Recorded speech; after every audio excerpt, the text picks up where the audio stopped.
Tecidos conjuntivos. Os tecidos conjuntivos derivam em geral do mesoderma, apresentam-se com abundante matriz intercelular com vários tipos de células. Matriz varia com o tipo de tecido conjuntivo. Então, em comparação com o tecido epitelial, é um tecido que tem uma maior variação de células e abundância em matriz. Aqui nós observamos a articulação do joelho com vários tipos de tecidos conjuntivos.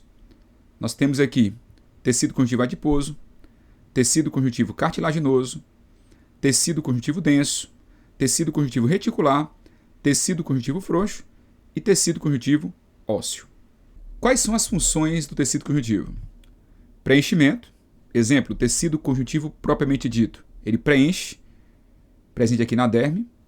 Reparo, tecido conjuntivo propriamente dito. Repara, ele é o responsável pela formação da chamada cicatriz. Armazenamento, tecido conjuntivo adiposo. Tem um papel importante no armazenamento. Sustentação. Sustentação nós temos como exemplo o tecido ósseo e o tecido cartilaginoso. Lembrando que osso é um órgão formado por tecido ósseo.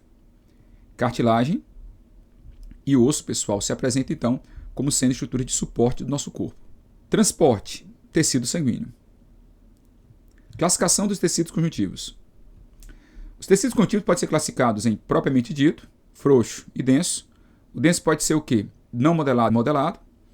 Tecido conjuntivo de propriedades especiais, hematopoético, sanguíneo e adiposo.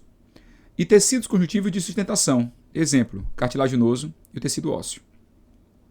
Comecemos então pelo tecido conjuntivo propriamente dito e seus componentes. Então, a composição do tecido conjuntivo propriamente dito é a seguinte: fibras proteicas, substância fundamental amorfa, plasma intersticial e células. Quero lembrar vocês que esses três primeiros elementos aqui correspondem ao que nós chamamos de matriz. Então, isso aqui é a chamada matriz intercelular.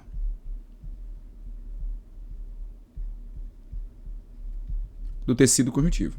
Ok? Então, nessa matriz, as células repousam. Destaque que esse plasma intersticial é o próprio plasma sanguíneo que escorre dos capilares, pelo espaço entre as células endoteliais dos capilares. Ok? Fibras. Existem três tipos de fibras proteicas que compõem a matriz do tecido conjuntivo. Nós temos as fibras colágenas, formadas pela proteína colágeno tipo 1, são as mais resistentes à tração. Tração é você puxar. São as mais espessas, mais comuns e sintetizadas pelos fibroblastos. Então, as fibras colágenas são essas aqui, ó.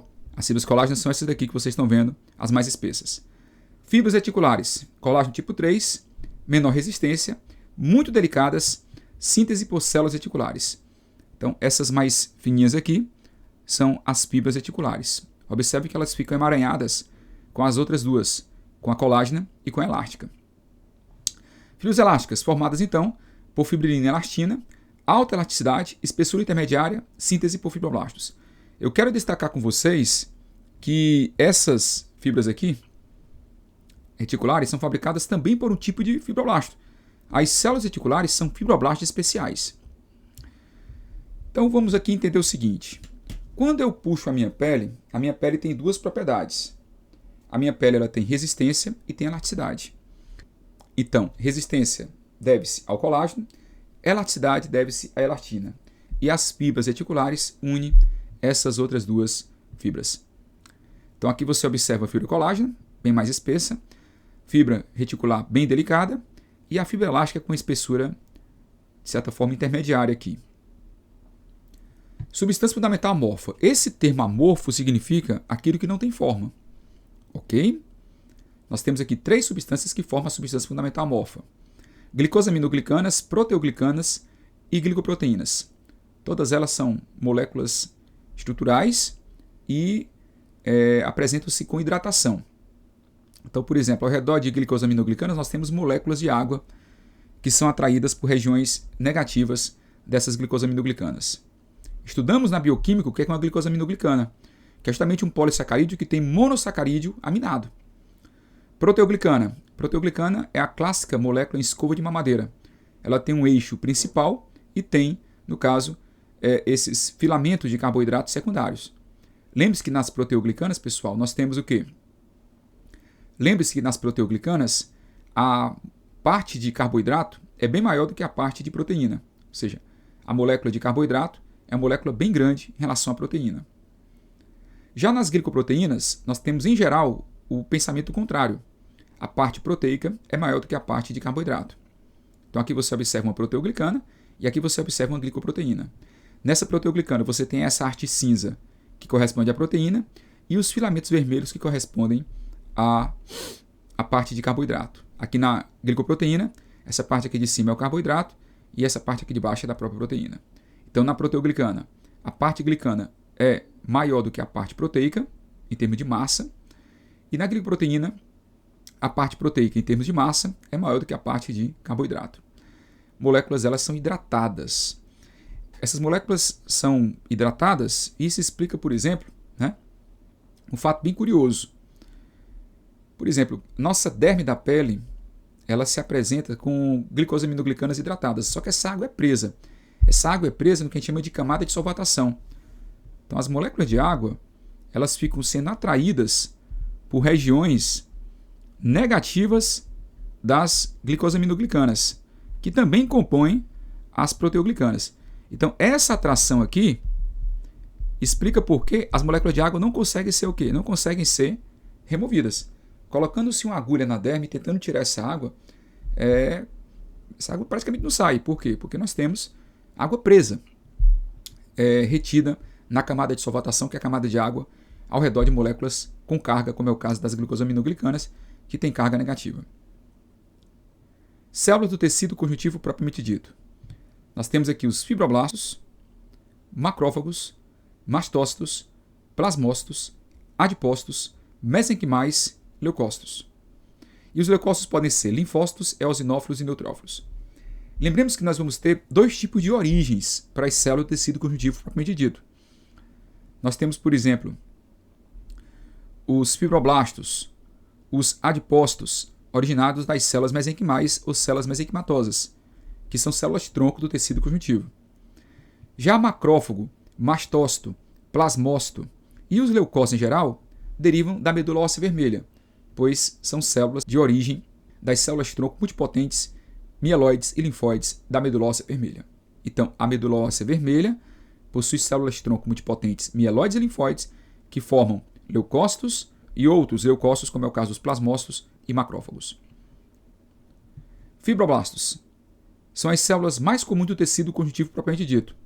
Formam fibras e substância fundamental amorfa. Aquela substância, aquele gel, substância fundamental amorfa lembra muito um gel, álcool gel. É uma boa referência para ela, porque é amorfo, aquilo que não tem forma. Responsável pelo processo de cicatrização e em baixo metabolismo denomina-se fibrócito. O que é o fibrócito? O fibrócito é o fibroblasto em menor metabolismo. Toda vez que vocês virem esse sufixo blasto e cito, blasto, significa célula jovem, ou célula com mau metabolismo, ou os dois. Fibrócito é uma célula madura, ou então uma célula com menor metabolismo. Interessante que o fibroblasto pode se transformar em fibrócito, e o fibrócito pode se transformar em fibroblasto. Depende da necessidade. Já que essa célula participa do processo de cicatrização, eu queria que você olhasse aqui para a minha pele. Se eu não sofri nenhuma lesão aqui nessa região da minha pele, o que acontece? Aqui eu tenho fibrócitos, mas caso aconteça alguma lesão dessa região da minha pele, eu me cortar, os fibrócitos da área irão se transformar em fibroblastos. E aí o que acontece? Os fibroblastos irão participar do processo de cicatrização. Entre a lesão e o reparo, nós temos a inflamação. No final do processo de inflamação, nós vamos ter o reparo. O reparo pode ser por cicatrização ou regeneração. Então, lá no final do processo de inflamação, haverá o reparo. Reparo por regeneração, processo pelo qual as células que morreram por lesão são substituídas por células do parênquima do mesmo órgão, ou seja, elas são restituídas, ficando similares ao estado anterior da lesão. Cicatrização, e aí, como eu falo para vocês, nós somos limitados em regenerar. Nós normalmente cicatrizamos. Quando a lesão é um pouco mais ampla, um pouco mais profunda, ou os dois, nós cicatrizamos. Processo em que as células lesadas não são substituídas por células parenquimatosas, mas para o tecido fibroso cicatricial.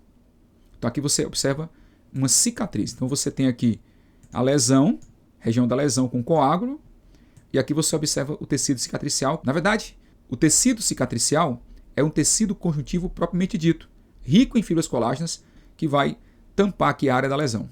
Macrófagos. Os macrófagos derivam de monócitos após diapedese ou imigração. Então, monócito é uma célula do sangue. Quando atravessa a parede do vaso, particularmente um capilar, muitas vezes, nós temos a diapedese e ele vira macrófago. Esse macrófago representa uma célula com maior capacidade fagocítica. Podem ser fixos ou transitórios. Quero lembrar vocês que o monócito se caracteriza por ter o núcleo no aspecto de um rim. Okay? Você pode observar aqui o núcleo no aspecto de um rim. Quais são os tipos de variante de monócitos que nós temos no nosso organismo? Célula de Langerhans, que são macrófagos da epiderme da pele. Macrófago alveolar, que é macrófago dos pulmões. Célula de Kupper, macrófago do fígado. Osteoclastos, são variantes de monócitos, são monócitos fundidos, 6 a 50 monócitos se fundem e formam osteoclasto. O osteoclasto ele não trabalha fagocitando, e sim, ele reabsorve o osso através da liberação de prótons H+, desmineralizando a matriz mineral do osso. Micróglia, macrófagos do SNC. Célula gigante de corpo estranho, fusão de macrófagos. Célula dendrítica, apresenta antígenos. E estiócito, macrófago fixo do tecido conjuntivo. Como eu havia falado para vocês, os macrófagos eles podem ser fixos ou transitórios. Eles podem chegar no momento que está tendo a infecção ou eles podem permanecer lá no tecido. Os mastócitos derivam de precursores da medula óssea vermelha, participam da inflamação, alergia e anticoagulação, secretam leucotrienos, histamina e heparina. Plasmócitos derivam da diferenciação e multiplicação de linfócitos B. Produzem imunoglobulinas ou anticorpos, IgG, IgA, IgM, IgD, IgE. Então, esse aqui é o plasmócito. O plasmócito se caracteriza por ter o seu núcleo lembrando a roda de uma carroça. É assim que ele fica após ser corado por corantes usados em laboratório. E nós temos aqui os anticorpos que não estão em proporção. Os anticorpos ou imunoglobulinas apresentam-se com 4 cadeias, 2 cadeias pesadas e 2 cadeias leves, como você pode observar aqui na imagem.